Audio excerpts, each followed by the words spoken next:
90년대 학원 생활을 하면서 실제로 겪었던 실화괴담.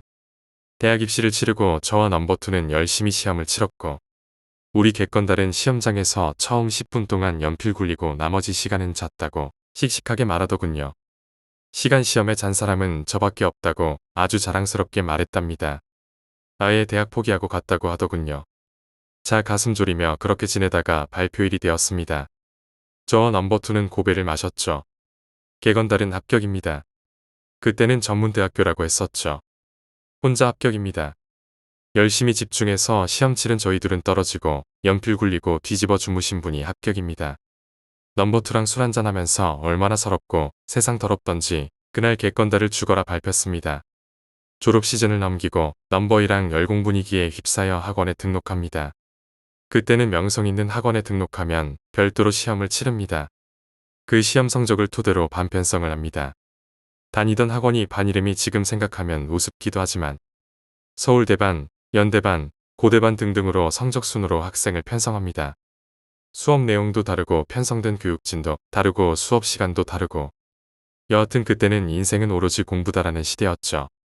저와 넘버2는 연대반에 배정받았습니다. 우리가 다니던 학원이 70년대 세워진 유서 깊은 학원이며 지방이지만 꽤 유명한 학원이었답니다. 약간의 스파르타식의 규율도 엄하고 그치만 넘버2와 제가 첫날 배운 것이 수학도 아니고 영어도 아니고 바로 담치기입니다.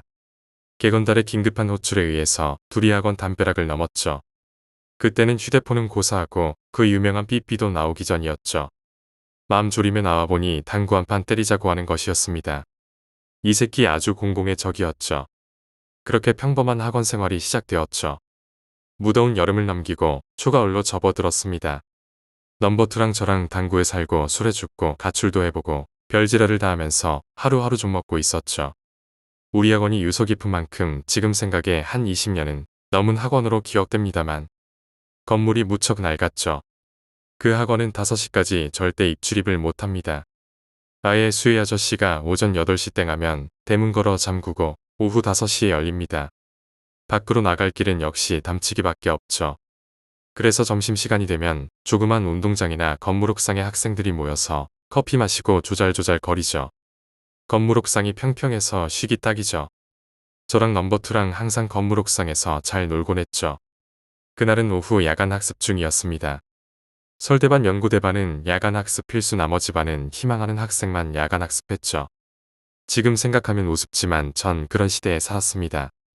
단 토요일은 5시까지만 수업하고 나머진 알아서 그날 토요일이었습니다. 노는 것에 지친 넘버2와 저는 이제 공부라도 해볼까 하는 생각에 밤늦은 시간까지 열공합니다. 토요일이라 학원생은 거의 다 빠져 나가고 아무도 없는 것 같습니다. 지금 기억을 되새겨보지만 정확한 시간대가 언제였는지 모르겠습니다. 한 저녁 8시 정도 됐을 겁니다. 넘버2랑 저랑 담배 한 대 꼬실리려고 옥상으로 기어 올라갑니다. 그때 학생들에게 가장 인기 있는 아템으로 등장했던 것이 소니 워커맨과 파라소닉 미니 카세트 테이프 플레이어입니다. 전 소니 워커맨 플레이시키고 귀에 리서버 꽂고 올라갑니다. 그때 많이 듣던 노래가 스콜피언스 거였죠. 시커먼 어둠이 내려앉은 옥상은 아무도 없이 을씨년스러웠죠. 정말 사람 하나 없더군요. 저랑 넘버2랑 담배 한 대씩 물고 스콜피언스의 할리데이를 때립니다. 학원 위치가 시내 한가운데라서 요란한 조명이 사방에 깔려있기 때문에 사물을 식별 못할 정도는 아닙니다. 가을 바람이 싹 스쳐갈 때면 시원하기도 하고 조금 오싹하기도 했습니다. 한창 음악에 심취해 있을 때 넘버2가 커피를 뽑아옵니다. 음악과 조용한 분위기, 커피 그리고 한가치의 담배. 더 이상 바랄 것이 없었죠.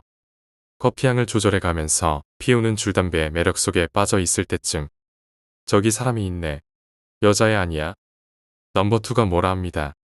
돌아보니 옥상 난간에 웬 여학생이 미동도 안 하고 서 있습니다. 쟤 뭐하는 거야? 혼자 미친 거 아니야? 그러게 말이다. 혼자 저기서 뭐하는 거야? 자세히 보니 조금 이상하다고 생각이 들더군요. 우리 때는 교복자율화가 되어서 평상복이었습니다.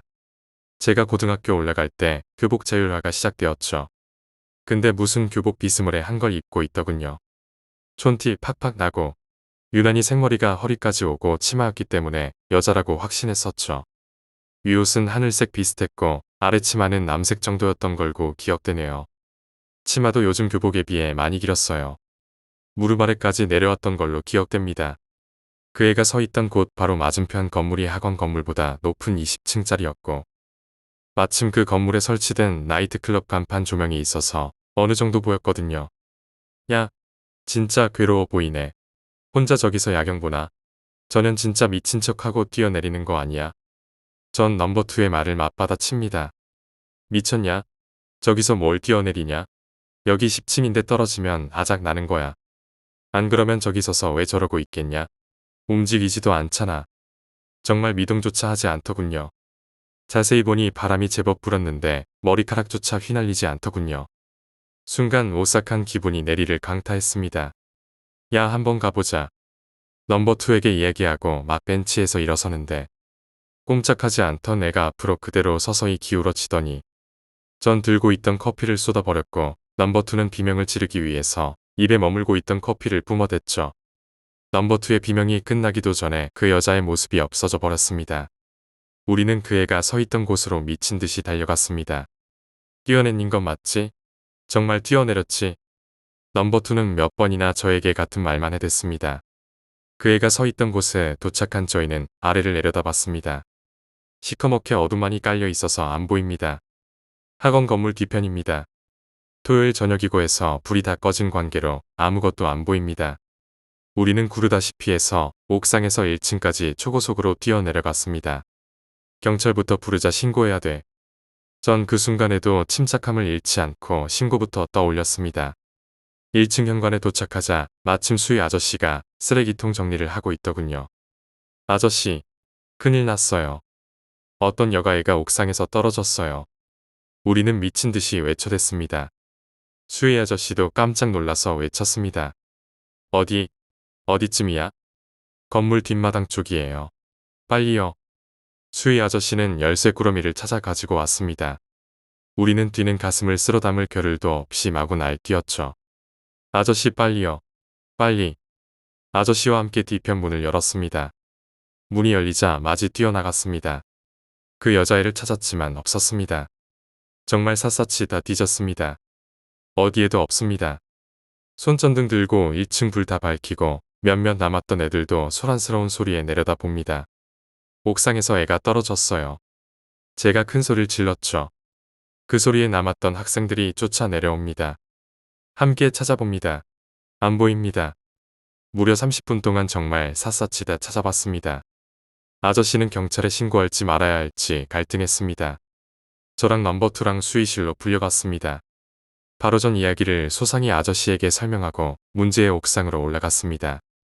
아저씨가 손전등을 들고 아까 그 애가 서 있던 곳을 정확히 비추더군요. 저 자리 맞지? 저 자리에서 봤지? 아니 아저씨 어떻게 알아요? 저 자리 맞아요. 분명 저만 본 게 아니고요. 이 친구도 같이 봤다니까요. 분명 맞아요. 바로 여기 서 있었다고요. 혹시 자세히 봤니? 그 애 이상하게 안 보였어? 그냥 머리 상당히 길고 허리까지 왔어요. 머리카락이 그리고 치마 입고 있었고 확실하다니까요. 그때 수희 아저씨가 버럭 화를 내더니 내려가자 너희들이 헛거봤다. 아무것도 아니야. 떨어지긴 뭐가 떨어졌다는 거야 이 새끼들아. 하라는 공부는 안 하고 옥상에 뭐하러 올라갔어. 아저씨는 화를 내시면서 옥상문을 걸어 잠궈버렸습니다. 복도에서 학생들이 수군수군대면서 저희를 쳐다보더군요. 넘버2랑 저랑 보따리 싸고 학원 나왔습니다. 나오는데 수희 아저씨가 이상한 눈초리를 저희를 째려봅니다. 미안하기도 하고 또 한편으로는 황당하기도 해서 격력적게 걸어 나옵니다. 둘이 한동안 말문을 모렵니다. 봐라. 진짜지? 너도 봤지? 라고 넘버2가 먼저 말 걸어옵니다. 가만히 있어봐 실감이 안 나. 분명 그 여자애 자살한 거 맞아. 아직까지 눈에 선에 분명 떨어졌던 것까지 분명해. 봐봐. 만약에 떨어지면서 방향이 꺾인 거 아닐까? 그래서 혹 다른 곳에 떨어졌을지도 모르잖아. 야 봐라 사람 몸무게가 있는데 낙엽도 아니고 떨어지면서 벗어나봤자 얼마나 벗어나겠냐. 그건 그렇네. 그럼 우리가 본 게 뭘까? 둘이 순간적으로 얼굴이 마주칩니다. 귀신인가? 그렇게 생각이 들자 머릿속에서 마구 회전하는 소리가 들립니다. 근데 이상해. 수혜 아저씨 어떻게 그 여자애 서 있던 자리 정확히 알고 있지? 아 씨발 맞네. 그리고 물어보더라 그 여자의 모습을. 맞아. 우리 귀신 본 거야. 옛날에 정말 그 자리에서 자살한 것 같아. 저랑 넘버2는 그날 본 것이 사람이 아니라는 결론을 내렸습니다. 그리고 월요일 두근거리는 가슴으로 정상적으로 학원을 갔죠.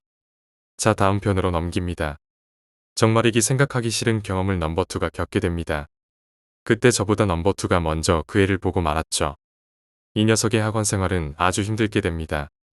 다시 돌아온 월요일 넘버이랑 저랑 분위기를 살살 살피면서 수업을 받았는데 언제 그런 일이 있었느냐는 듯이 평온스럽기만 하네요. 물론 점심시간 때 후딱 옥상에 뛰어 올라가 봤죠.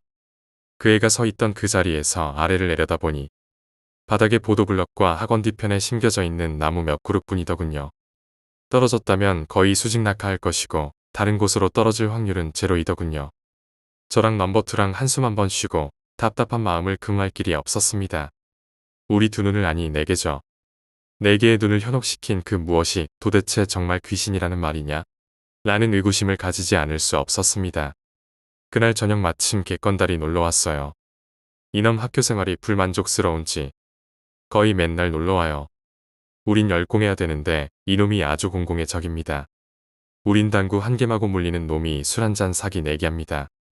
제 다마가 150이라서 웬만하면 물리지 않는데 오늘 지대로 걸렸습니다. 된통 뒤집어 쓰고 제가 술 한잔 삽니다.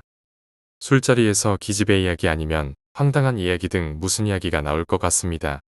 바로 토요일 사건이 쏟아져 나옵니다. 객건달도 먼저 본 경험으로 이미 어느 정도 익숙해진 놈이라 우리말에 귀 기울입니다. 솔직히 고딩 때도 제가 꿈풀이 해주거나 관상도 보고 손금도 잘 봐주고 해서 별명이 귀신 시인 놈이었는데 이놈들 제 말이라면 정신이 홀린 듯 믿는 녀석들입니다. 전 아마도 오래전에 그 자리에서 자살한 영혼일 거라고 말합니다. 조금 겁도 팍팍 줘가면서 뭔가 한이 남아서 지방령이 되었다라고 했죠. 그런 지방령은 보통 사람에게 잘 보이지도 않을 뿐더러 해가 없다고 했습니다. 다만 한이 깊으면 원활령이 되는데 이놈들은 사람에게 해코지하고 간혹 모습을 보일 때가 있다고 겁을 팍팍 줬습니다. 술자리이므로 뽕도 약간 가미하고 재미도 있게 만들어야 하기 때문에 양념도 팍팍 쳤습니다. 우리가 한번 정말 자살한 사람이 있는지 조사 한번 해볼까? 개건다리 때 아닌 제안을 불쑥합니다. 무슨 수로 그걸 조사하냐? 그거야 수희 아저씨가 혹시. 제가 말끝을 흐리자 모두 고개를 끄덕입니다. 하지만 그때 무척 화를 많이 내신 것으로 보아 다시 한번 그 이야기 꺼냈다가는 치도곤을 당할 수도 있어 궁금함보다는 내심 용기가 나지 않았습니다. 그렇게 술을 먹다가 상당히 많이 취해버렸습니다. 그때 저랑 넘버2랑 가방이며 소지품을 그대로 교실 위에 펼쳐놓고 나온 상태라 수습하러 학원으로 갑니다. 객건들도 실실 따라 들어오고 교실에서 막 짐을 꾸리고 있는데 넘버2가 화장실 간다며 나갑니다. 그때 시간이 10시가 넘었던 것으로 기억됩니다. 우리 학원 화장실 구조가 왼편은 여학생용 오른쪽 복도 끝은 남학생용입니다. 우리 교실이 왼편 복도 제일 끝 교실이라 교실 문을 열고 나오면 대각선 방향으로 바로 여학생용 화장실이죠. 우리 교실에서 남학생용 화장실 가려면 오른쪽 복도 끝까지 한참 걸어가야 됩니다. 반에 남아있는 학생이 거의 반 이상이고 전 가방을 다 챙겼는데 화장실 간 넘버2가 오지를 않네요. 복도 베란다에서 객건달하고 담배 한 대 꼬시리고 있었습니다. 시발 화장실 큰 거 하러 갔나? 왜 이렇게 안 와? 아, 이 새끼 뭐 하는지 한번 가보자. 저랑 객건달이 남학생 화장실 갔습니다. 불도 환하게 켜있고 각 칸마다 문이 다 잠겨 있었습니다. 객건달이 한 칸의 문을 손으로 쾅쾅 치며 야 넘버2 그만 싸고 나와. 너 오버히트 하고 있지? 어쩐지 술 진하게 퍼마시는 것 같더니 묵묵부답입니다. 이 새끼 화장실에서 뒤졌냐? 객건달이랑 저는 하나씩 화장실 문을 열어봤습니다. 모두 사람이 없는데 한 군데 잠겨져 있더군요.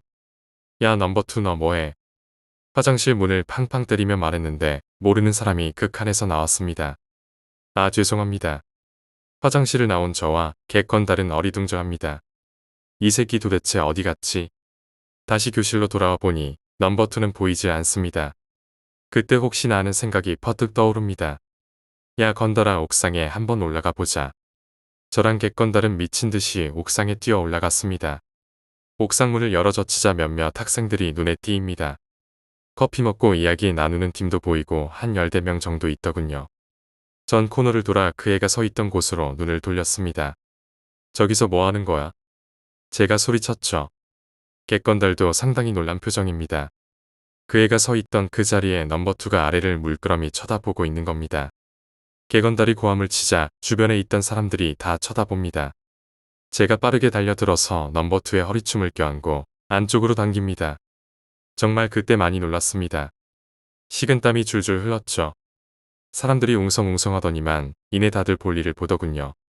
이 새끼를 제가 꽉 껴안았는데 느낌이 뭐랄까 오싹하고 더욱이 몸이 사람 몸 같지 않게 너무 빳빳하게 굳어 있다는 느낌을 받았습니다. 객건달도 옆에서 발발 떨고 있었고 저도 심장이 쿵쾅쿵쾅 거렸습니다. 그때 객건달이 넘버2의 멱살을 꽉 움켜 잡더니게 끌고 가듯이 질질 끌고 옥상을 내려갔습니다. 제가 뒤에서 부축하고 가는 동안 넘버2 단 한마디도 안 했습니다. 아래층으로 내려와서는 좀 진정시키고 베란다로 데려나왔는데 이 새끼가 베란다에 주저앉아서 막 울기 시작합니다. 저와 객건달은 무슨 일인지 너무 놀라서 묻지도 못하고 그냥 내버려 둡니다. 저는 막 울고 있는 이 새끼에게 담배 2대 불 붙여서 한 대 물려줍니다.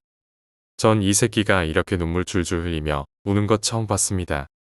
성격도 강직하고 옹고집적인 녀석인데 담배 물려주니 한 모금 빨아당깁니다. 너 뭐하러 거기 기어 올라갔어? 그때 넘버2가 얘기합니다. 화장실 가려고 교실 문을 열고 나서는데 이상하게 여자 화장실 쪽으로 눈이 가더랍니다. 막 누군가 들어선 것처럼 화장실 문이 덜컹거리고 있었다는군요.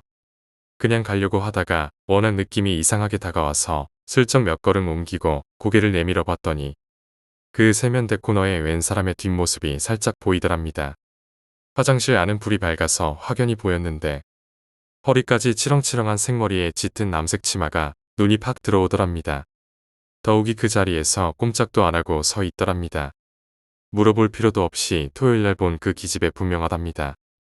넘버2는 비명도 못 지르고 다리가 후덜거려서 뒤로 뻘뻘 물러나는데 갑자기 수도가 틀어져 물이 촤하고 쏟아지는 소리가 나더랍니다. 너무 놀라서 넘버2는 앞도 안 보고 막 뛰다시피 했는데 자기가 계단을 올라간 것 같기도 한 것 같고 어딘지도 모르게 막 가는데 문이 가로막고 있길래 확 젖혀 열었더니 어두컴컴한 어둠과 함께 찬바람이 얼굴로 확 들어오더랍니다. 어떻게 옥상으로 올라갔는지 지도 모르겠답니다. 옥상이라는 생각이 퍼뜩 들자 너무 무서워서 걷지도 못할 정도로 다리가 떨리더랍니다. 마침 사람이 몇 명 있어서 다행이다 생각하고 풀썩 주저앉았는데 숨고르기 하고 다시 내려가려고 계단 아래를 보니 누군가 올라오는 듯이 그림자가 보이더랍니다. 근데 그림자가 치마를 입은 여자애 같더라고 하더군요. 그림자가 계속 커지면서 앞쪽으로 다가오자 무서워서 뒤로 뒷걸음질 쳤다는군요. 주위 사람한테 뭐라고 말해야겠는데 무슨 말을 해야 할지도 떠오르지 않고 그냥 뒤로 뒷걸음질 쳐지는데 솔직히 자신이 왜 그랬는지 모르겠었다고 합니다. 뭔가 허리에 툭 걸려서 뒤돌아보니 벌써 몸이 옥상 난간에 부딪힌 거랍니다. 갑자기 정신이 퍼뜩 들더랍니다. 그때 무심코 아래쪽을 보니 시커먼 어둠이 쫙 깔려있는 것이 정말 무서웠답니다. 다시 몸을 틀려고 하니 뭔가 등 쪽에서 꽉 움켜쥔 것처럼 정말 꼼짝도 못하겠더라더군요. 정말 자신은 몸을 움직이고 싶은데 마치 주위 공기가 자신을 꽉 움켜쥔 것처럼 막 눈에 눈물이 고일 정도로 미치겠다고 하더군요. 그때 갑자기 몸이 뒤로 확 당겨지더라는 겁니다. 그 다음 긴장이 풀려서인지 하염없이 울기 시작한 겁니다. 객건달과 전 할 말을 잃어버렸습니다. 지금 우리는 비상구 베란다에 서 있는데 바로 안쪽이 여학생 화장실입니다. 객건달이 문을 열고 여학생 화장실을 보는데 여학생 둘이 조잘조잘 거리며 화장실 문을 열고 나서고 있더군요. 객건달은 고개를 한번 가로저으며 다시 문을 닫았습니다. 넘버2는 연신 줄담배를 피워대고는 휴, 도대체 무슨 말이야. 야 귀신씨 이놈아 무슨 말이라도 좀 해봐. 전 뭐라고 말해주고 싶었지만 아무 말도 할 수 없었네요. 그렇게 다시 화요일 수요일 날짜는 가는데 넘버2는 식욕도 없고 애가 헬스케져 가는 것 같고 저녁에는 야간 학습은 절대 안 하고 나갑니다. 저랑 객건달은 애써 그때 일을 입 밖에도 안 냈습니다. 다시 시간이 좀 흘러가서 당구치고 술 먹고 하는 바람에 많이 진정이 된 것 같았습니다. 조금 있으니 중간고사가 다가왔습니다. 객건달도 좀 뜸해지고 저랑 넘버2랑 거의 붙어 다녔습니다. 아니 넘버2가 제 곁을 떨어지려고 하지 않았다는 게 맞습니다. 화장실 갈 때도 저랑 같이 갔고요. 밥 먹고 학원 생활은 거의 저와 같이 움직였죠. 다른 친구들이 뭐라 해도 꼭 저하고 같이 움직였습니다. 중간고사가 다가오자 특명이 떨어졌죠. 열애 없이 전원 야간 학습을 해야 했습니다. 저와 넘버2는 그날 이후로 절대 옥상을 가지 않았습니다. 시험을 치르기 딱 3일 전입니다. 열공을 하며 저도 그렇고 넘버2도 그렇고 아무런 생각 없이 죽어라 책만 받았습니다. 한참 신경을 집중하는데 넘버2가 꼭 찌릅니다. 화장실 가자. 마침 담배도 한 대 생각나고 해서 같이 나섭니다. 화장실 일 보고 둘이 베란다에 나와 담배 하나 때립니다. 이쪽 베란다는 남자 화장실 쪽 그러니까 건물 뒤쪽에 있는 베란다고. 먼저 본 베란다는 여학생 화장실 쪽 건물 앞쪽이랍니다. 저녁 하늘에 별이 총총하게 빛납니다. 하늘 올려다보면서 별참 밝다는데 그때 쿵 하는 요란한 소리가 났습니다. 뭔가 무거운 물체가 땅에 부딪히는 둔탁한 소리였죠. 저 넘버2는 베란다에 나와 있었기 때문에 바로 아래를 볼 수 있었죠. 뭔가가 있는 듯하게 보였는데 너무 어두워서 무언지 확인할 수 없었죠. 분명히 무거운 물체가 떨어진 것은 분명했습니다. 조금 뒤 손전등 불빛이 흔들거리면서 수희 아저씨가 나왔습니다. 아저씨가 두툼한 포대자루를 비추더니 위쪽을 올려다 보시더군요. 저랑 넘버2는 그 포대자루가 뭔지 알고 있습니다. 옥상에 보면 불이 났을 경우를 대비해 소화기도 있고 그 밑에 모래를 담은 포대기가 있었거든요. 상당히 무거워서 혼자 들기 버거울 정도의 무게죠. 그게 떨어졌던 겁니다. 저와 넘버2는 섬찟했습니다. 막 수혜 아저씨가 옥상으로 올라가는 모습이 보이더군요. 내가 한번 가보고 올게 너는 교실에 들어가 있어. 가지 말라는 넘버2의 말을 뒤로 흘리고 전 옥상으로 올라갔습니다. 막 아저씨를 따라 잡아서 올라가는데 아저씨 뒤를 흘깃하고는 저를 쳐다봅니다. 아저씨 옥상 위에서 누가 포대기 던진 것 같은데요. 제가 말했죠. 아저씨는 대답도 안 하시고 가만히 움직이더니만 옥상 가는 문 앞에 서서는 있긴 누가 있다고 그래 옥상 문 잠궈놨는데 라고 말했습니다. 아저씨는 상당히 긴장한 듯한 느낌이었고 사실 전 조금 떨리고 있었습니다. 아저씨가 열쇠로 문 따고 옥상 위로 나왔습니다. 저도 바로 따라 나왔죠. 조심해라 거기 밟지 말고. 보니 바다 여기저기에 시멘트 발라 놓았더군요. 오늘 오후 6시쯤에 옥상에 시멘트 공사하고 애들이 밟을까봐 굳을 때까지 문을 잠궈 놓은 거였습니다. 즉 그때가 9시가 넘었으니 오늘 오후 6시 이후에는 아무도 옥상에 없었다는 것입니다. 문제의 포대기는 옥상 앞쪽에 있는 송풍구 아래에 놓여져 있었죠. 가만히 보니 정말 가는 모래선이 이중 나 있는 것이 보였죠. 즉 누군가가 포대기를 들고 옮겼을 경우 모래가 새어나와서 선처럼 길게 생긴 거죠. 그 선이 송풍구에서 가로질러 옥상 뒤편까지 쭉 흘려져 있더군요. 아니다라를까 그 애가 있던 그 자리까지 모래선이 아저씨의 손전등 불빛을 따라 반짝이는데 어찌나 섬뜩하던지 아저씨와 저랑 그 자리에 갔습니다. 아래를 내려다봤죠. 두 사람 다 아무런 소리를 내지 않았습니다. 그런데 이거 누구 짓인지. 옥상에는 아무도 없었는데 제가 말끝을 흐렸죠. 누가 여기 시멘트 포대를 올려놓아서 저절로 떨어졌나 보다. 시멘트 포대요? 모래 포대기 아니고요. 모래 포대기. 아니야 시멘트 포대기가 떨어졌어. 반쯤 들어있던 게. 아마 아까 일꾼들이 공사 마치고 여기다 시멘트 포대기를 올려놓은 모양인데 무게중심이 쏠려서 떨어진 모양이야. 아니 그럼 이 모래선은 무엇죠? 송풍구 밑에 모래 포대기는요? 몰라 아마 공사하는 인부들이 모래 모자라서 썼나 보지. 니는 뭐가 그리 궁금한 게 많냐? 아저씨가 이상한 눈으로 저를 쳐다봅니다. 아니 좀 이상해서요. 전 대충 둘러대고는 다시 한번 아래쪽을 내려다봤습니다. 너 참 저번에 여기서 사람 떨어진 것 같다고 한 녀석이네. 아저씨가 문든 담배 한 대를 꺼내 드시더니 한숨을 내쉽니다. 예전에 5년 전에 여기서 사고가 있었어. 참 참한 아이였는데. 그때도 아마 이맘때쯤이었나. 전 귀를 쫑긋 세우고 호기심으로 들으려는 찰나 누군가 계단을 올라오는 소리가 또각또각 하면서 들리더군요. 뭐랄까 마치 밑창이 매우 딱딱한 구두굽 소리였을까요. 전 그렇게 느꼈습니다. 특이하게 그 구두굽 소리가 너무 선명하게 들렸거든요. 아마 옥상이 잠긴 것을 모르고 누군가 올라오는 모양이었습니다. 아저씨 누구 올라오고 있나 보네요. 응. 그래 그만 내려가자. 전 이야기를 들을 수 있는 찰나인데 너무 아쉬워서 아저씨하고 막 옥상 문 앞에 왔는데 내 정신 봐라. 담배를 놓고 왔네. 아까 그 자리에서 담배를 피실 때 난간에 두고 오셨나 본지 갑자기 아저씨 담배 가지러 코너 돌아서 가십니다. 전 옥상 출입구문 손잡이를 잡고 문을 열었습니다. 그때까지 그 신경 쓰이는 구두굽 소리가 계속 들렸거든요. 또각또각 침착하게, 너무나 침착하게 걷는 소리 같아서 어떤 놈이 올라오나 궁금했거든요. 그 소리가 막바로 앞까지 올라온 것 같았고요. 문을 딱 여는 순간 귀신 같게도 그 소리가 딱 멈췄습니다. 물론 내려가는 계단에도 아무도 없었습니다. 순간 머리가 쭈뼛해지면서 다리에 힘을 풀리는 것이 후들후들했습니다. 그 순간 계단 아래쪽 코너에서 뭔가 시커먼 게 찰랑. 전 제가 잘못 본 건가 했습니다. 사람 머리카락 같기도 했고 아무튼 너무 떨려서 온몸이 경직된 듯 꼼짝달싹도 못했죠. 야 뭐해. 아저씨의 한마디에 퍼뜩 정신을 들었습니다. 전 계단을 구르다시피 내려와 봤는데 복도에는 아무도 없더군요. 교실로 돌아왔습니다.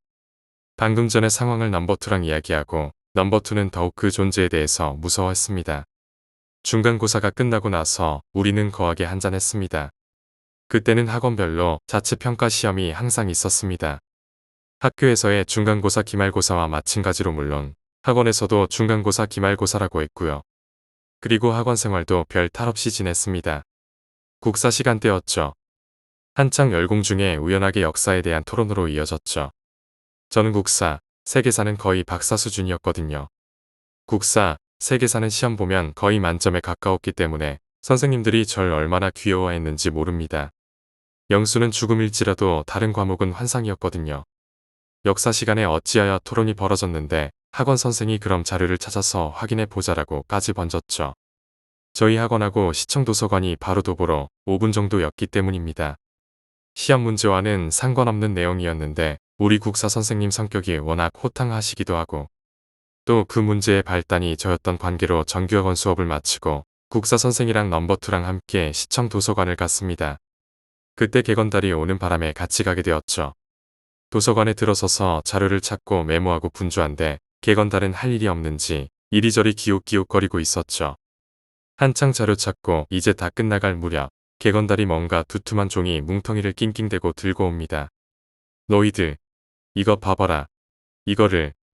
넘버2랑 저는 개건달이 내민 것을 보는 순간 경악하고 말았죠. 그러니까 건달이가 들고 온 것은 저희 지역 주간신문으로 1년 단위로 주요 기사란을 철해놓은 신문자료집이었습니다. 이 녀석 저번에 수혜 아저씨 이야기를 한 적이 있었는데 용케 날짜 찾아가면서 그 사건을 찾아냈나 봅니다. 넘버2하고 하던 일을 멈추고 그 기사 내용을 한자 한자 빠뜨리지 않고 읽어나갔습니다. 자세한 내용은 크게 없었습니다. 성적 비관, 그리고 따돌림이라든지 핵심 내용은 없고 보통적인 기사뿐이었습니다. 그때 기사에는 2장의 사진이 실려 있는데 그녀의 생전 학생 사진 한 장과 자살한 그 옥상 위의 사진입니다. 그리고 그 옥상 사진과 짜집기로 한 장의 사진이 더 껴있는데 앞코가 둥그스름하고 조금 높은 정장형 검은색 구두 사진입니다. 옛날에 유행한 신발이었는데 조금 특징이 있는 구두였죠.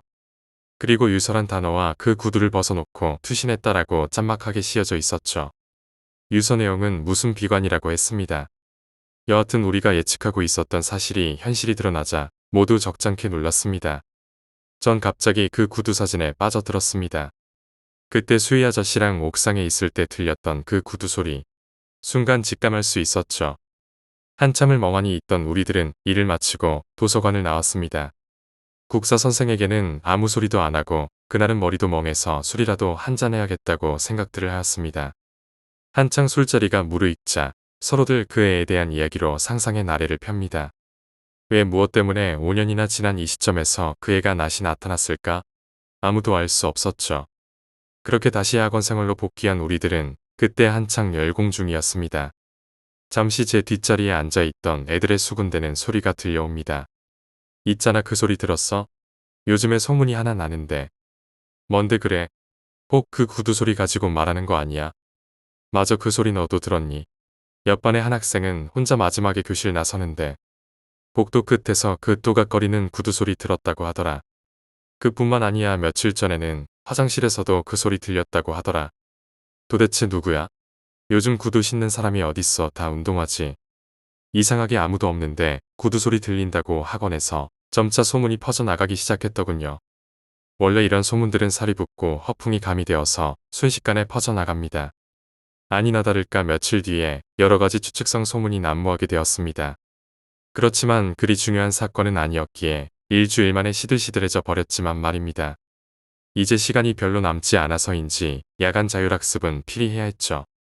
그날 마침 넘버2가 심하게 몸살을 하여 일찍 집에 간 날이었습니다. 9시가 좀 넘었나. 저는 담배 한 대를 피려고 다른 학생과 어울려 옥상에 올라갔습니다. 왠지 기분이 이상하고 찝찝하고 그랬습니다.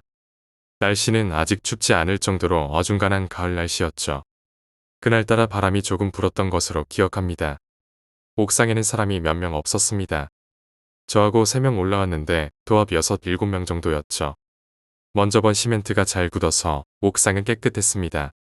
다른 애들은 옥상 출입구 근처 커피 자판기 앞에서 이야기 나누고 있었고 전 커피 한 잔 뽑아서 손에 들고 담배 한 대 피면서 슬슬 그쪽으로 걸어가고 있었죠. 전 넘버2 때문에 아저씨랑 그때 올라와 본 이후로 처음 옥상에 올라왔었던 거였습니다. 옥상은 깨끗이 청소되어 있었던 상태였고요. 제가 송풍구 쪽을 보니 모래 채워진 마대포대기가 놓여 있더군요. 그때 없어진 것을 알고 새로 만들어 놓았나 봅니다. 이상하게 자꾸 그 애가 서 있던 자리가 눈에 아른거립니다. 힐끗 돌아보니 2~3명 정도 되는 학생이 제 가시권 내에서 장난치고 놀고 있더군요. 전 커피를 한 모금 마시며 서서히 그 문제의 장소로 다가갔습니다. 아래를 슬쩍 보니 시커머 너둠이 쫙 깔려 있더군요. 하늘도 한번 쳐다보며 심호흡하며 왜 자살했을까 하는 생각을 해봤습니다. 담배 연기가 하늘로 훌훌 올라가는 모습을 보며 무섭기도 하고 또한 왜라는 호기심도 떠오릅니다. 한창 커피를 다 마시고 담배 한 대 더 피고 빈 커피잔에 꽁초를 비벼서 끄고 있는데 뒷덜미가 시큰한 게 기분이 찌릿했습니다. 휙 돌아보니 조용합니다. 아무도 없더군요. 어라 하는 생각에 출입구 쪽으로 걸어 가니 그새 있던 애들이 다 내려갔나 봅니다. 출입구 앞쪽으로 걸어왔는데 문이 닫혀 있더군요. 막 손잡이를 움켜쥐려고 손을 뻗는데 또각또각하는 구두음이 들렸습니다. 아 씨발 졸라 황당하고 짜증이 나고 또한 오금이 떨릴 정도로 무서웠습니다. 계단을 한 계단 한 계단 올라오는 소리가 귀에는 마치 천둥이 울리는 것처럼 들렸습니다. 그때 기분을 아시나요? 온몸에 피가 머리 쪽으로 솟구치는 그 느낌을 서 있을 수조차 버거웠고 온몸이 한겨울 한기에 점령당한 듯 오들오들 떨려옵니다. 솔직히 관략근을 조절한 힘도 풀리는 듯한 느낌입니다. 정말 정신 놓으면 부끄럽게도 오줌 쌀 뻔했던 순간이었습니다.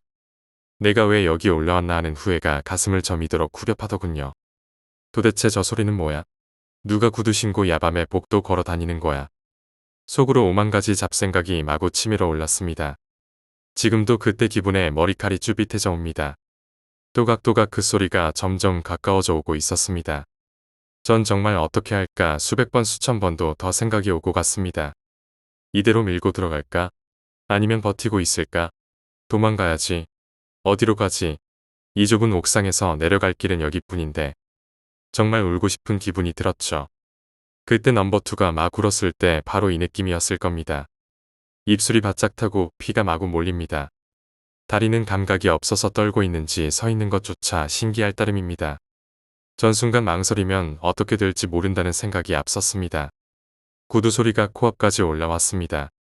전 있는 힘껏 문을 발로 밀어찼습니다. 얼떨결에 온 힘을 다 실어찼는데 밖에서 당겨서 열어야 하는 문입니다. 즉 안에서는 밀어서 여는 문이었죠.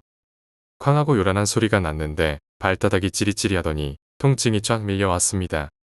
그리하니까 정신이 버뜩 들더군요. 야 이 개새끼야. 저는 순간 욕을 내뱉으며 힘껏 문손잡이를 잡고 확 열었습니다. 아무도 없는 빈 공간, 빈 계단이 눈에 들어왔습니다. 전 죽을 힘을 다해 계단을 뛰쳐내려왔죠. 교실까지 직통으로 뛰어내려왔습니다. 교실로 뛰어들자 남아있던 애들이 무슨 일이냐는 듯 다들 놀라서 저를 쳐다봅니다. 몰골이 말이 아니었죠. 이마에 얼굴에 식은 땀이 줄줄 흐르고 있었고 거칠게 숨을 몰아 쉬고 있었거든요. 한숨을 내쉬고 진정이 되자 소변이 마구 마렵습니다. 할 수 없이 남자 화장실로 걸음을 옮깁니다. 너무 긴강했는지 방광의 근육이 놀라서 조금 센 것 같습니다. 웃을 일이 아닙니다. 여러분도 거기 있어 보세요. 그냥 쌉니다. 복도 끝을 돌아가는데 어찌 그리 긴 것인지. 아 씨박도 화장실에 아무도 없습니다. 그렇지만 생리현상이 모든 것을 압도하더군요. 공포도 예외가 아니었습니다. 짚어 내리자마자 막 쏟아집니다. 쪽팔리게 팬티 조금 젖었습니다. 교실로 돌아왔는데 공부가 될 일이 만무하겠죠. 야간 자율학습은 10시쯤에 끝납니다. 끝나기 무섭게 총알같이 튀어나옵니다. 그때 나를 사로잡은 물건이 있었습니다. 그 와중에 학원 입구 왼쪽에 수희 아저씨 근무하는 조그만 룸이 있습니다. 삼면이 유리창으로 둘러쳐져 있죠. 아저씨는 거기서 조그만 TV로 연속극인가 뭔가 보고 있으셨고, 제 눈이 간 곳은 책상 위에 어지럽게 흩어져 있는 메모지와 노트 한 편에 덩그러니 놓여있는 검은색 구두. 아 씨발, 그 구두 맞네요. 맞습니다. 얼마 전에 도서관에서 봤던 사진 속의 그 구두. 말씀드렸었죠. 디자인이 앞코가 불쑥하고 둥그스름해서 특이하다고. 요즘 그런 구두 아무도 안 신는 거라라고. 대번에 눈에 들어오더군요. 전 심호흡을 하고 노크도 없이 수희 아저씨 방에 들어갔습니다. 아저씨 깜짝 놀라서 TV 보시다가 저를 돌아봅니다. 아저씨, 저 구두요. 저 구두 알고 계시죠? 그의 구두 맞죠? 아저씨는 한창 멍한 표정을 지지시더니 놀라서 벌떡 일어서시더군요. 아니, 네가 이 구두를 어떻게 알아? 아저씨는 저보다 더 놀란 것 같았습니다. 5년 전 구두가 왜 아저씨 책상 위에 있느냐고 제가 물었습니다. 아저씨는 저를 진정시키고는 답답한지 한숨을 푹 내쉬더니 이거 얼마 전에 연락이 와서는 이라고 말씀을 시작하셨습니다. 다음은 아저씨가 해주신 이야기의 내용입니다. 어느 날 아저씨 친구분에게서 연락이 왔답니다. 이번에 딸의 기일인데 마누라가 딸 물건 모두 없애버려서 뭔가 딸의 물건 찾다가 생각이 나서 그때 경찰 수사 끝나고 그 구두 아직 안 버렸냐고 하더랍니다. 이번 기일 때 그 구두나 들고 가서 보내줄란다 하시더랍니다. 마침 잊고 있었다가 생각해보니 오래된 사물함 상자 속에 그 구두를 보관하고 있던 게 생각나더라는군요. 그때 경찰 수사 끝나고 자살로 판가름이 나고 구두를 수희 아저씨가 가지고 있었는데 그때 상황이 정신이 없어서 미처 구두를 돌려주지 못했던 거고요. 그때 경찰도 혹이라도 모르니 버리지 말라 했어 그냥 가지고 있었던 거라고. 그리고 놀랍게도 며칠 전 시멘트 공사한 분이 그의 아버지라더군요. 그러니까 수희 아저씨 친구분이시기도 하고요. 아저씨도 그 옥상 미장 공사해야 돼서 슬쩍 이야기해본 거라고. 자기 딸이 자살한 곳에서 누가 일하고 싶겠어요. 그치만 미장하시는 분인 그의 아버지는 마다하지 않고 일을 해주셨고요. 그럼 그때 구두 주시지 왜 안 주셨나고. 구두 가져가면 마누라 애간장만 더 태운다고. 보관하고 있으면 딸의 기일 갈 때 잠시 들려서 찾아가겠다고. 그래서 수희 아저씨가 책상 위에 그 구두를 놓아 둔 것이랍니다. 에휴, 전 답답한 마음에 가슴에 메아리 쳐지는 것을 느낄 수 있었습니다. 그 아저씨 이야기를 듣고 제가 경험한 사건들을 쭉 이야기해드렸습니다. 어찌해서 그 구두를 알게 되었으며 학원 구두 소리 소문하며 제가 겪었던 일하며 모든 것이 아저씨가 사물함에서 그 구두를 꺼내놓으면서 시작됐다고 대충 시간대를 맞추어 보니 들어맞네요. 아저씨 전화 받은 지가 제가 처음 그의 목격하기 일주일 전이었습니다. 갑자기 아저씨 후다닥 거리며 책상 한쪽에서 먼지 덮인 상자를 꺼내옵니다. 보니 그 구두가 들어있던 상자네요. 아저씨 황급히 그 구두를 상자 안에 넣습니다. 이거 생각났다. 그때 그랬었는데. 그때 친구 따님 죽고 화장할 때 한번 갔었는데 그때 구두 돌려주려고 들고 가셨다는군요. 왜 가까운 분 돌아가시면 그분이 생전에 가지고 계셨던 것 다 태우잖아요. 그때 화장터에서 돌아가신 분 물건만 따로 태워주던 장소가 있는데 그 구두를 가지고 그때 태우시는 분한테 드렸다가 가만히 생각해보니 지금 태우면 섭해할까봐 다시 돌려달랬대요. 경찰도 보관하고 있으라고 했었고 그때 그 태우던 친척 아주머니가 물끄러미 바라보니니 죽은 사람 물건은 뭐하러 되돌려 받으려고 하나? 기념으로 보관할 텐가? 하시면서 상자를 건네주시더랍니다. 안 태우고 보관할 거면 이 상자에 넣어두라고 하시며 상자 밑바닥에는 부적 같은 것이 붙어 있었더랍니다. 정말 보니 빛 바랜 낡은 부적이 보이네요. 아저씨는 서둘러 구두를 상자에 넣으시고는 이런 이야기 아무한테도 하지 말라고 신신당부하십니다. 학원 이미지 버린다고요. 저는 가만히 숨고르기를 하고 다시 물었죠. 아저씨, 그애 왜 자살했는지 짐작은 하시죠? 뭐 때문에 자살했는지 아세요? 아저씨는 버럭하시면서 저를 쫓아내더군요. 등 뒤에 식은땀이 아직 식지 않은 채로 그렇게 나와서 허무하게 집으고 갔죠. 다음날 넘버2가 오지 않았습니다. 어제 몸이 아파 일찍 간다고 나갔는데 심하게 아픈 것 같습니다. 다음 날도 또 안 나왔습니다. 선생님이 집에 전화 걸어본다고 합니다. 객건달도 연락이 없네요. 점심시간에 제가 전화 한번 넣어봅니다. 넘버2 어머니, 저 귀신 씨인 놈입니다. 넘버2 있나요? 응, 걔 학원 갔는데 넌 어디야? 혹시 넘버2 학원 안 갔니? 아예 전 잠시 학원 안 나갔습니다. 꼭 넘버2 들어오면 연락주세요. 이 새끼 몸 아프다고 한 거 말짱 거짓말이네. 집에는 학원 간다고 나와서리 어디 간 거야? 그 뒤 넘버2가 건달이랑 다음날 나타났습니다. 뭐야? 너 무슨 일 있어? 여기서는 집중이 안 돼. 이 학원 그만두고 딴 데로 옮길 거야. 야, 사내 새끼가 그것 좀 당했다고 무슨 소리야? 넌 아무것도 몰라. 진짜 너무 집중이 안 돼서 공부 못 하겠어. 야, 이참에 너도 학원 옮기자. 이런 학원에 뭐하러 남아있어. 야, 나 그 여자의 뭔지 대충 감잡았어. 내가 이번에 꼭 밝히고 말 거야. 야, 너는 네가 무슨 무당쯤 되는 걸로 착각하냐? 뭘 밝힐 건데. 건달이도 학원 옮기는 거 찬성했어. 옮기던 말던 이 뜻대로 해. 무슨 사내 새끼가 그만한 일로 겁먹고 지랄이야. 그 일이 있은 후 정말 넘버2 더 이상 학원 안 나왔습니다. 그때 왜 그런 결정을 했는지 모릅니다. 친구가 도움을 요청했는데 그걸 내 기분에 뿌리쳐버렸는지. 개건달이 가끔 들러서 넘버2가 미친 듯이 공부하더라고 말해줍니다. 머릿속이 복잡하고 그의 생각에 공부도 정말 집중이 안 됩니다. 얼마 전 간이 쪽지 시험 봤는데 국사 3문제나 틀리고 세계사는 4문제나 틀리고 생물도 지구과학도 틀린 문제는 자세히 보니 질문을 똑바로 집중해서 읽었으면 충분히 맞출 수 있었던 문제였습니다. 그렇게 멍한 기분 속에 생활했습니다. 친구도 마음에 안 들어오고 입시라는 지옥보다 지금 내 생활이 더 지옥처럼 느껴졌습니다. 도대체 집중이 안 돼서 지금도 기억합니다. 그날 화요일 저녁 7시쯤인가 교실에 남아서 뒤집어 자고 있는데 우탕탕거리며 소란스러운 소리가 요란하게 납니다. 뭐지? 하면서 학생들이 교실 밖으로 우르르 뛰어나갑니다. 야, 사람 떨어졌대. 전 정말 놀랐죠. 학생들 우왕좌왕 난리였습니다. 전 즉흥적으로 베란다를 통해 학원 뒤편으로 뛰었죠. 아니나 다를까 학생 하나가 완전히 엎어져 있더군요. 어디서 떨어진 거야? 사람들이 그 애를 둘러싸고 우왕좌왕 거리고 있었죠. 신고해. 신고. 앰뷸런스 불러. 얼마 뒤 앰뷸런스가 와서 그 애 싣고 나갔습니다. 남학생인데 손이랑 고개를 움직이는 걸로 봐서는 많이 다쳤는데 죽지는 않은 것 같았습니다. 주위 사람들에게 물어보니 3층에서 떨어졌답니다. 3층 교실 창문에서 애가 갑자기 상체가 뒤로 쏠리더니 그냥 떨어져 버렸답니다. 전 옥상이 아니라서 다행이라고 생각했습니다. 전 다시 교실로 돌아왔죠. 그때 더 황당한 이야기를 듣습니다. 떨어진 애가 우리 반 애래. 그 남아이 말이야. 전 순간 당황하지 않을 수 없었죠. 저도 잘 아는 친구였거든요.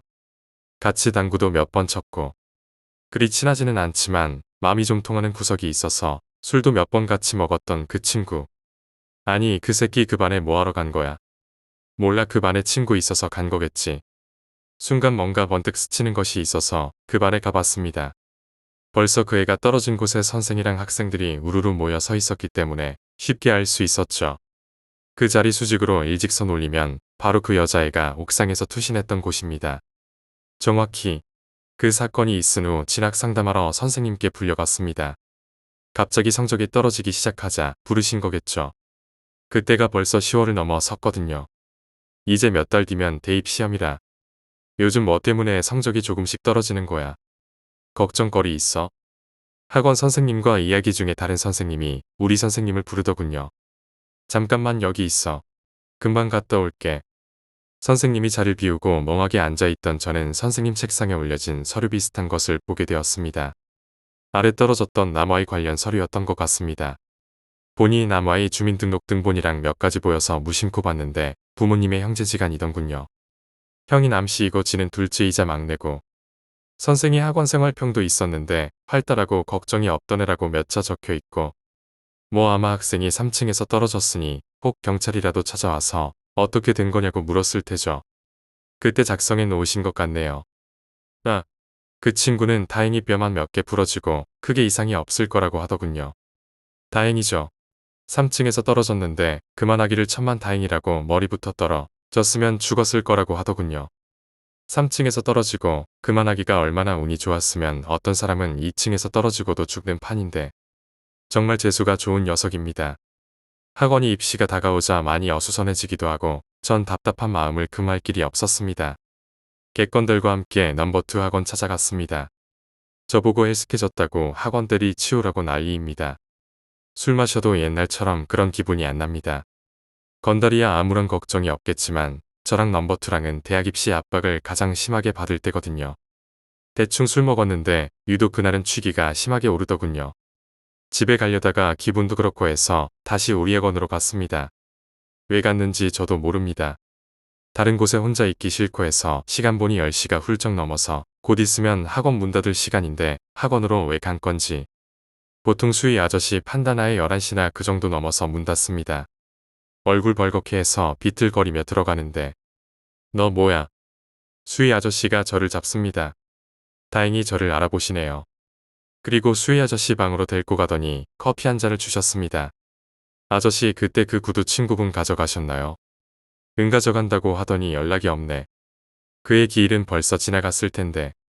전 정신이 퍼뜩 들었죠. 당연히 가져간 걸로 생각했었는데. 아저씨 그때 그 애 왜 자살했죠? 이번에 아저씨 화를 내지 않으시더군요. 그래 그렇게 알고 싶다면 다만 한번 듣고 잊어버려. 나도 기억하기 싫은 친구 녀석 가족 사이인데 말하고 싶겠냐? 하시면서 일단 아저씨가 왜 그 사건을 잘 아시나 하면 그때도 지금처럼 수희 아저씨였고 그의 떨어진 시신을 처음 발견하신 분이고 그의 아버지랑 친구분의 경찰 조사에서 가장 많이 불려다녀서 그때 경찰 조사 보고서도 보고하셔서 잘 알고 계셨습니다. 딴 게 아니더군요. 성적 비관 자살, 집단 따돌림 아닙니다. 어떤 개씨 발놈 새끼 때문이더군요. 그 새끼 바람둥이의 검한 덩어리였고 소문이 안 좋았던 놈이었는데 재수하다가 우연히 만나서 좋아했었고 급진전하는 사이로 발전했다고 합니다. 그 애는 너무 순진하고 수줍음이 많고 착실한 애였다고 합니다. 여자는 순진하게 순정을 바쳐서 좋아했는데 그 시발놈의 새끼는 가지고 놀다 버린 거였습니다. 왜 그리 순진하고 착한 여자들은 그런 개새끼만 좋아한답니까? 이 새끼가 실컷 갖고 놀다가 애가 임신하자 헌신짝 버리듯 버리고 학원 그만두고 잠적해 버렸다는군요. 그 시절 그애 얼마나 마음고생이 심했겠습니까? 임신도 한 것 같은데 아무리 불장난도 정도껏 해야지. 그 시발 새끼 개날라리 날 건달이 뭐가 좋다고. 그애 얼마나 마음고생이 많았고 죽고 싶었겠죠. 그 시절엔 지금처럼 유산도 쉽지 않은 상태였고 부모동에서의 머다에서 다 받아서 수술하고 그랬거든요. 아마 자긴 죽어도 그 말은 차마 꺼낼 수 없었겠죠. 아버진 미장일 하시는 분이셨고 집에서 얼마나 귀한 딸이었겠습니까. 그래서 택한 것이 자살이었겠죠. 학원 간다고 집을 나서서는 그날 학원 옥상에서 투신하고 말았죠. 그때 그 구두 벗어놓고서는. 그런데 그 구두에 관한 사연도 있더군요. 그 시발 새끼한테 처음이자 마지막으로 받은 선물이라더군요. 경찰 조서에 그렇게 써 있었답니다. 그 시발 새끼 경찰 조사에서 그렇게 말했겠죠. 어차피 그의 유서에 그런 내용들이 다 있어서 경찰이 시발 새끼 추궁한 거지만 자살이라 그 새끼는 처벌할 수도 없고 지금도 어느 하늘 아래서 숨쉬고 살아가고 있겠죠. 전 이야기를 다 듣고 허무한 반 안타까운 반이었습니다. 허무한 것은 그 애의 전모를 다 알아버린 것이고 안타까움이란 자살할 수밖에 없었던 그 애 때문이었습니다. 전 고개를 뒤로 젖히고 한숨 한번 내쉬고 있었을 때 요전에 추락사고 난 친구 그 애도 성씨가 남시더만 제 두 눈에서 불통이 튕겼죠. 그리고 벌떡 일어섰습니다. 아저씨 혹시 그 새끼 이름이 남아이가 아니에요? 아 그래 내가 어떻게 그 이름 잊겠어. 맞아. 너는 어떻게 알았어? 아 이런 우연이. 아니 기막힌 일이 그 새끼가 그놈의 형이네요. 가만히 생각해보니 넘버2랑 그의 처음 본 순간 옥상에 애들 몇 명 있었는데 그 중에 남아이도 있었습니다. 그리고 두 번째 넘버2가 혼자 옥상에 올라간 날도 그때 우리 반에 남아있는 학생 중에 그때도 남아이가 있었고요. 남아이는 그 반에 친한 친구가 있어서 자주 놀러가곤 했고 그 친구 자리가 바로 그 애가 떨어진 곳에서 일직선상 위였습니다. 그리고 남아이가 그 자리에서 며칠 전에 떨어졌었죠. 다행히 심각한 부상은 입지 않았다 해도 이번 사고 때문에 한 달 이상 병원 누워 있어야 하니 제 머릿속이 모터가 달린 듯 회전하기 시작했죠.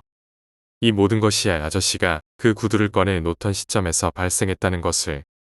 그날 아저씨에게 제가 정리한 사실을 모두 쏟아내었죠. 아저씨도 몹시 황당해하면서도 부정은 못하시더군요. 아저씨 되도록이면 빨리 이 구두 처분해 버리죠. 친구분한테 연락 한번 해보시죠. 내일 당장 불길합니다. 정말 아저씨도 제 말을 무시 못하고 알았다고 합니다. 다음날 아저씨에게 들렀더니 친구분이 필요 없다고 처분하라고 하셨다며 그날 아저씨와 전 뒤뜰에서 정확하게는 그 애가 떨어진 자리에 구두 올려놓고 향세자루 피우고 휘발유 약간 뿌려서 태웠죠. 오리지널 가죽이 아니고 싸구려 인조가죽이라서 태울 때 시커먼 연기를 뿜으며 마치 원한이 타오르듯 끔찍하게 타오르더군요. 아마 그 애가 그 원수 같은 녀석의 동생을 보고는 복수하려고 했던 것일 수도 있습니다. 물론 어디까지나 제 생각이지만 그때 충격으로 전 그 이후에도 공부에 도통 집중할 수 없었고요. 그 애가 그래도 가지 않고 이곳에 머물고 있다면 생각하기도 싫어지는군요. 그런 구두 정도 태웠다고 그 애의 사무친 원한이 풀릴 수 있을까요? 한순간의 쾌락을 위해 한 여자의 일생을 망칠 권한은 누구에게도 없다고 봅니다. 순수함을 아시나요? 서로 사랑하는 마음이 동조가 되고 그냥 곁에만 있어도 행복하고 좋은 사랑.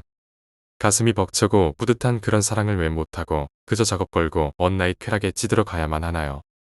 우리의 성의 노예가 아닙니다.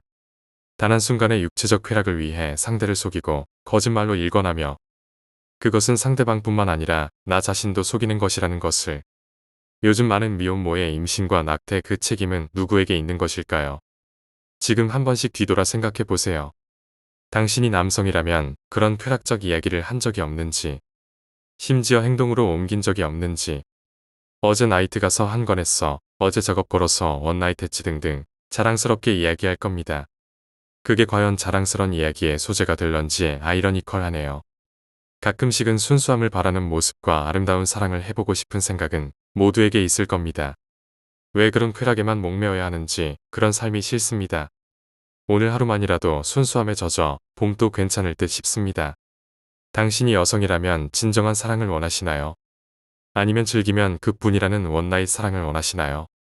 그런 남성이 왜 있겠어요? 그런 여성이 있으니 당연히 그런 남성이 있겠지요. 다만 남성 입장에서는 진정 사람 가리고 작업 좀 걸어야지. 여하튼 남 인생 조지는 짓은 좀 삼가야지. 그리고 그 남 I씨는 어떤 인생을 살아갔을지 궁금하네요. 아마 동생도 그 사실을 알고 있었는지는 모르겠지만 우연의 일치로 동생이 그때 왜 떨어졌는지 모르겠습니다. 사실 교실에서 창문이 사람이 그리 쉽게 뒤로 넘어질 구조는 아니었거든요. 정말 뛰어내리려고 몸을 창문 너머로 빼지 않는 이상 사람이 떨어질 구조는 아닙니다. 꼭 친구와 장난치다가 중심을 잃어서 떨어졌다고 생각해도 말이 안 되거든요. 난간도 아니고 참 뭐라 말하기 힘든 상황입니다. 만약 복수라면 동생이 떨어져 죽었을 수도 있는데 정말 행운인지 아니면 뭐가 도왔는지 3층에서 떨어지고도 그 정도로 멀쩡했으니 말입니다. 정말 우연히 말도 안 되게 떨어진 것일까요? 아니면 알 수 없는 존재가 당겼을까요? 학원에서 추락한 남아이군은 병원에서 퇴원했는데도 더 이상 학원에 나타나지 않았고요. 넘버2는 열심히 공부해서 당당히 대학에 합격했습니다. 개건달은 이제 군에 갈까 말까 껄득대고 있었고 전 그 사건 이후로 10월달까지만 다니고 정남이 떨어져서 더 이상 학원 나가지 않았습니다. 집에는 거짓말하고 독서실에서 전전긍긍하고 오락실에 빠져 살다 보니 또 대학에 떨어졌습니다. 그때 넘버2가 학원 옮기자고 제안했을 때 그냥 미련 버리고 같이 갔으면 대학에 붙었을지도 모르겠습니다. 그렇게 저는 혼자 비참한 삼수 생활을 했습니다. 정말 비참하기 그지 없었죠. 그때 그 사건의 오리지널 내용은 수희 아저씨랑 저랑 아무에게도 이야기하지 않고 끝내기로 했죠. 남의 숨기고 싶은 가족사를 마구 떠들어도 좋을 건 없겠죠. 물론 넘버2나 객건달에게도 그 사건에 대해 더 이상 얘기를 하지 않았으니 모르겠죠. 그런 비참한 사실을 알아보려고 파헤친 저도 한심하고 그것 때문에 1년을 더 방황하게 생겼으니까요. 자, 학원 이야기를 이렇게 마칩니다. 정말 그때 기억으로는 썩 좋지 못한 경험입니다. 그때 넘버이와 같이 학원 옮길 거라는 후회를 지금도 합니다. 뭐에 씌였는지 제가 쓸데없는 고집을 부려서 인생에서 중요한 1년을 허무하게 낭비해 버렸으니